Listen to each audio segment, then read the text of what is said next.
শুভ সন্ধ্যা বন্ধুরা। আজ হলো 4 ডিসেম্বর, বৃহস্পতিবার। আজকের সন্ধ্যার বিশেষ বিশেষ খবর হলো কংগ্রেসের বৈঠকে হোর্ডিং নিয়ে আলোচনার দাবি মুখ্যমন্ত্রীর, গৌরব গগৈকে কন্টেন্ট চোর আখ্যা। 26-এর রণকৌশল প্রস্তুত করতে মঙ্গলবার কংগ্রেসের শীর্ষ নেতৃত্বের সঙ্গে বৈঠক হয়েছে প্রদেশ কংগ্রেস নেতাদের, কিন্তু মুখ্যমন্ত্রীর দাবি সেই বৈঠকে হোর্ডিং নিয়ে আলোচনা হয়েছে। বুধবার কংগ্রেসের সমালোচনা করে তিনি বলেন, কংগ্রেসের বৈঠকে কি আলোচনা হয়েছে তা আমি জানি। হোর্ডিং নিয়ে আলোচনা হয়েছে, বিজেপি সব হোর্ডিং নিয়ে নিয়েছে, এটা ছিল আলোচনার বিষয়। তাই যে বৈঠকে রাহুল গান্ধীর সামনে হোর্ডিং নিয়ে আলোচনা হয়, সেই বৈঠকে যাওয়া না যাওয়া অর্থহীন। মঙ্গলবার দিল্লিতে কংগ্রেসের সর্বভারতীয় সভাপতি মল্লিকার্জুন খাড়গের বাসভবনে বৈঠক হয় কংগ্রেসের টিম আসামের। মল্লিকার্জুন ছাড়া খুদ রাহুল গান্ধীও ছিলেন বৈঠকে। প্রদেশ কংগ্রেস নেতৃত্বের দাবি, মূলত ভোটমুখী সাংগঠনিক প্রস্তুতি নিয়ে আলোচনা হয় বৈঠকে। আসামের সামগ্রিক পরিস্থিতি নিয়েও আলোচনা করা হয়েছে। আগামী দিনে কংগ্রেস কিভাবে এগোবে, ভোট পরিচালনা করা হবে কিভাবে, এসবও আলোচনা হয়েছে বৈঠকে। কিন্তু মুখ্যমন্ত্রীর দাবি, ভোটের সময় হোর্ডিং লাগানো নিয়েই আলোচনা হয়েছে কংগ্রেসের বৈঠকে। বিজেপি সব হোর্ডিং নিয়ে নিয়েছে, এটা বলা হয়েছে রাহুলকে। শুধু তাই নয়, প্রদেশ কংগ্রেস সভাপতি গৌরব গগৈকে কন্টেন্ট চুরু আখ্যা দিয়েছেন তিনি।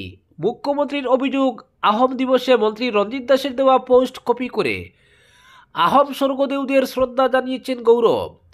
মুখ্যমন্ত্রী বলেন, বীর লাচিতের জন্মদিনে সামাজিক মাধ্যমে পোস্ট করে শ্রদ্ধা জানানোর সময় হয়নি গৌরব গগৈর, কারণ শুয়েছিলেন তিনি। 3 দিন তার পত্নী গুয়াহাটিতে ছিলেন, ওই 3 দিন তিনি শুয়েছিলেন, কোনো কাজ করেননি, ঘরের বাইরেও বেরোননি। ফলে লাচিতের প্রতি শ্রদ্ধার্ঘ্য অর্পণ করতে বিকেল গড়িয়ে যায়। তার হাতে অনেক সময় রয়েছে যে 3 দিন ধরে শুয়ে বসে থাকতে পারেন। আহোম দিবসে আহোম স্বর্গদেউ চুকাফার প্রতি শ্রদ্ধার্ঘ্য জানাতেও বেলা 11টা হয়ে যায়। তারপরও মন্ত্রী রঞ্জিত দাসের দেওয়া পোস্ট কপি করে শ্রদ্ধার্ঘ্য জানিয়েছেন তিনি। অপরদিকে 20 ও 21 ডিসেম্বর 2 দিনের আসাম সফরে আসছেন প্রধানমন্ত্রী নরেন্দ্র মোদী। প্রধানমন্ত্রীর এই সফরসূচি সফল করে তুলতে বুধবার গুরুত্বপূর্ণ বৈঠক করলেন মুখ্যমন্ত্রী ডক্টর হিমন্ত বিশ্ব শর্মা। গুয়াহাটির কইনাদরায় 1 নম্বর রাজ্য অতিথিশালায় এই বৈঠক বসে। উল্লেখ্য, 2 দিনের সফরে প্রধানমন্ত্রী বরজারস্থিত লোকপ্রিয় গোপীনাথ বরদলৈ আন্তর্জাতিক বিমানবন্দরের নতুন টার্মিনাল ভবনের আনুষ্ঠানিক উদ্বোধন করবেন। এছাড়াও ভারতরত্ন সুধাকণ্ঠ ডক্টর ভূপেন হাজারিকার একটি প্রতিমূর্তি উন্মোচন করবেন। গুয়াহাটিতে একটি জনসভায়ও ভাষণ দেবেন প্রধানমন্ত্রী। এছাড়াও প্রায় 11,000 কোটি টাকা ব্যয়ে নামরূপে নির্মীয়মান 12.7 মেট্রিক টন অ্যামোনিয়া ইউরিয়া উৎপাদনক্ষম প্রকল্পের শিলান্যাস করে একটি জনসভায় অংশগ্রহণ করবেন। বুধবারের বৈঠকে মুখ্যমন্ত্রী গুয়াহাটি এবং নামরূপে অনুষ্ঠেয় প্রধানমন্ত্রীর 2টি অনুষ্ঠানের প্রস্তুতি নিয়ে বিস্তারিত আলোচনা করেন। অনুষ্ঠান যাতে সফলভাবে আয়োজিত হয়, এর জন্য তিনি শীর্ষ আধিকারিকদের প্রয়োজনীয় নির্দেশ দিয়েছেন।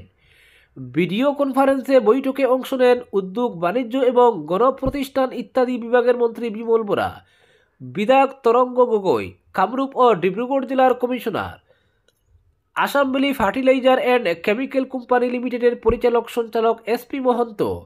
বৈঠকে উপস্থিত ছিলেন মুখ্য সচিব ডক্টর রবি কুটা, ডিজিপি হরমিত সিং। অপরদিকে তৎকাল টিকিটে নতুন নিয়ম, কাউন্টার বুকিংয়েও বাধ্যতামূলক ওটিপি যাচাই। তৎকাল টিকিং বুকিংয়ের নিয়মে ফের বড় পরিবর্তন আনতে চলেছে ভারতীয় রেল। এবার থেকে রেলের কাউন্টার থেকে টিকিট কাটতে হলে লাগবে ওয়ান টাইম পাসওয়ার্ড অর্থাৎ ওটিপি। যাত্রীর দেওয়া ফোন নম্বরে পাঠানো হবে ওই ওটিপি। সঠিক নম্বর দেখালেই ইস্যু হবে টিকিট। খুব শীঘ্রই দেশের প্রতিটি রিজার্ভেশন কাউন্টারে এই অত্যাধুনিক প্রযুক্তি চালু করা হবে। দীর্ঘদিন ধরে বেআইনি এজেন্ট ও জালিয়াতির অভিযোগে তৎকাল পরিষেবা নিয়ে প্রশ্ন উঠেছিল। সেই সমস্যার সমাধানেই রেল কিছুদিন আগে আধার কার্ড বাধ্যতামূলক করেছিল। এবার আরও স্বচ্ছতা ও নিরাপত্তা নিশ্চিত করতে ওটিপি যাচাইয়ের ব্যবস্থা চালু হচ্ছে। ঠিক যেমন আর্থিক লেনদেনে ওটিপি ব্যবহার হয়, তৎকাল টিকিট বুকিংয়েও একইভাবে যাচাই করা হবে। রেলের দাবি, তৎকাল সুবিধার অপব্যবহার বন্ধ করা এবং প্রকৃত যাত্রীদের অধিকার নিশ্চিত করাই এই উদ্যোগের মূল লক্ষ্য। বুকিং প্রক্রিয়ায় স্বচ্ছতা, যাত্রীদের সুবিধা ও নিরাপত্তা বৃদ্ধিতে এটি একটি গুরুত্বপূর্ণ পদক্ষেপ। 17 নভেম্বর থেকে কয়েকটি নির্বাচিত স্টেশনে পরীক্ষামূলকভাবে এই নিয়ম চালু হয়। পাইলট প্রকল্পে দেখা গেছে যাত্রীদের দেওয়া ফোন নম্বরের সঙ্গে সঙ্গে ওটিপি পাঠানো হয় এবং সঠিক নম্বর দিলে তবেই টিকিট ইস্যু হয়। ইতিমধ্যেই দেশের 52টি ট্রেনে এই ব্যবস্থা সফলভাবে প্রয়োগ করা হয়েছে। রেলের মতে এর ফলে দালাল চক্র ও বেআইনি টিকিট কেনা বেচায় কার্যকরভাবে লাগাম টানা সম্ভব হবে। অপরদিকে নির্বাচনী সংস্কার নিয়ে আগামী সপ্তাহে আলোচনা, ঘোষণা কিরেন রিজিজুর। ভোটার তালিকার বিশেষ নিবিড় সংশোধনী অর্থাৎ এসআইআর নিয়ে সংসদে আলোচনার দাবিতে বিরোধীদের হট্টগোলের পর কেন্দ্রীয় সরকার মত বদল করল। শুধু এসআইআর নয়, আগামী সপ্তাহে নির্বাচনী সংস্কার নিয়েই হবে মূল আলোচনা।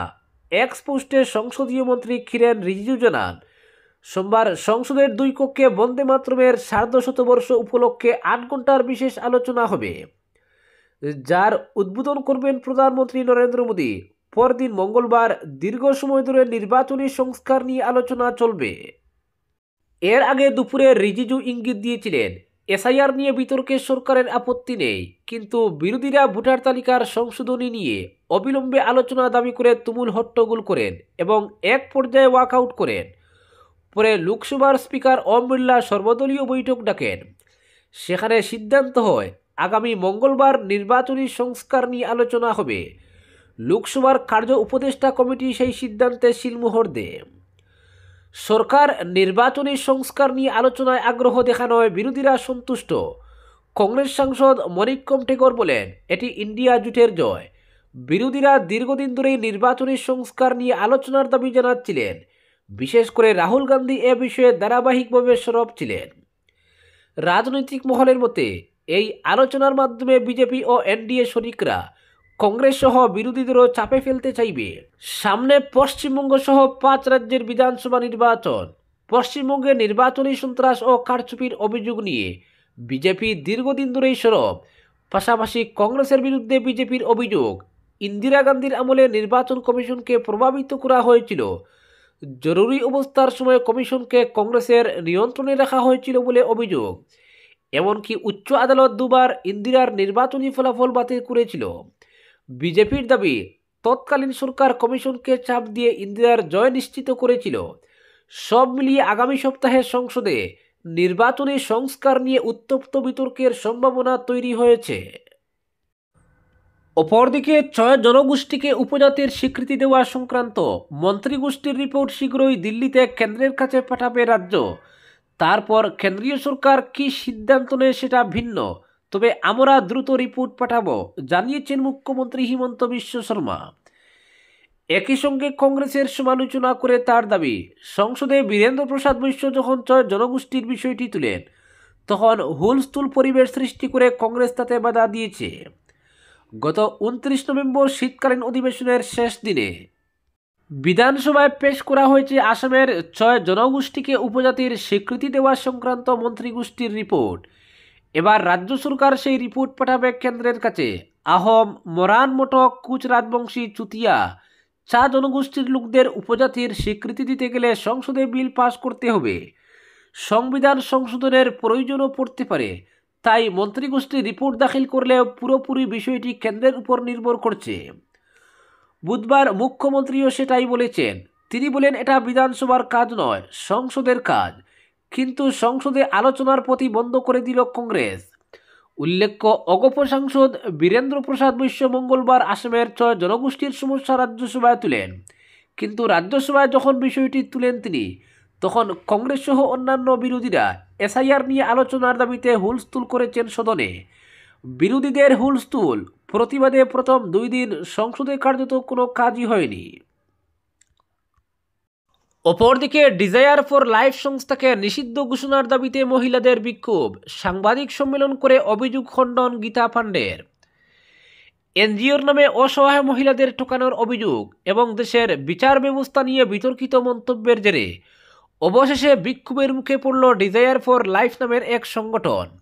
বুধবার শিলচরে জেলা আয়ুক্তের কার্যালয়ের সামনে সংগঠনটির প্রধান গীতা পাণ্ডের গ্রেফতার এবং ডিজায়ার ফর লাইফকে নিষিদ্ধ ঘোষণার দাবিতে সরব হলেন মা মনসা সমাজ কল্যাণ সংস্থার মহিলারা।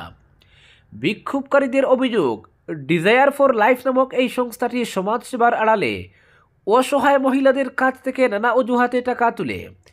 এর প্রধান গীতা পাণ্ডের বিরুদ্ধে প্রতারণার একাধিক গুরুতর অভিযোগ উঠেছে। এছাড়াও সম্প্রতি তার একটি বিতর্কিত মন্তব্য ব্যাপক সমালোচনার জন্ম দিয়েছে। দিন কয়েক আগে ফেসবুক লাইভে এসে তিনি দাবি করেছিলেন ন্যায় বিচার দিতে আদালত এবং পুলিশও টাকা খায়। এই মন্তব্যকে ঘিরে বিভিন্ন মহলে তীব্র নিন্দা শুরু হয়। এদিন মা মনসা সমাজ কল্যাণ সংস্থার মহিলারা গীতা পাণ্ডের বিরুদ্ধে স্লোগান লেখা প্লেকার্ড হাতে নিয়ে জেলা আয়ুক্তের কার্যালয়ের সামনে ধর্নায় বসেন। তারা প্রশাসনের কাছে দ্রুত কঠোর পদক্ষেপের দাবি জানান। বিক্ষোভকারী মহিলারা অভিযোগ করেন, আমরা যখন আইন ব্যবস্থার উপর আস্থা রেখে মানুষের পাশে দাঁড়াই, তখন গীতা পাণ্ডে ও তার সংগঠন মানুষের দুর্বলতা এবং অসহায়তার সুযোগ নিয়ে তাদের ঠকিয়ে প্রতারণা করছে। তারা আরও বলেন, একজন অভিযুক্তের জন্য শহরের অন্যান্য সমাজসেবামূলক সংগঠনগুলির সুনাম নষ্ট হচ্ছে। দ্রুত এই ঘটনার পূর্ণাঙ্গ তদন্তের পাশাপাশি ডিজায়ার ফর লাইফ সংস্থাকে নিষিদ্ধ ঘোষণা করে তাদের রেজিস্ট্রেশন বাতিলেরও দাবি তুলেছেন তারা। এদিন বিক্ষোভস্থল থেকেই জেলা শাসকের উদ্দেশ্যে একটি লিখিত অভিযোগপত্র জমা দেন মহিলারা। এদিকে বুধবার বিকেলে ডিজায়ার ফর লাইফের কার্যালয়ে সাংবাদিক সম্মেলন করে তার বিরুদ্ধে উত্থাপিত সকল অভিযোগ খণ্ডন করলেন গীতা পাণ্ডে। পাশাপাশি 10 দিনের মধ্যে এই অভিযোগগুলোর সত্যতা প্রমাণ করতে না পারলে বড় ধরনের আন্দোলন ও পাল্টা মামলার হুঁশিয়ারিও দেন তিনি। আজকের বিশেষ সংবাদ এখানেই সমাপ্ত।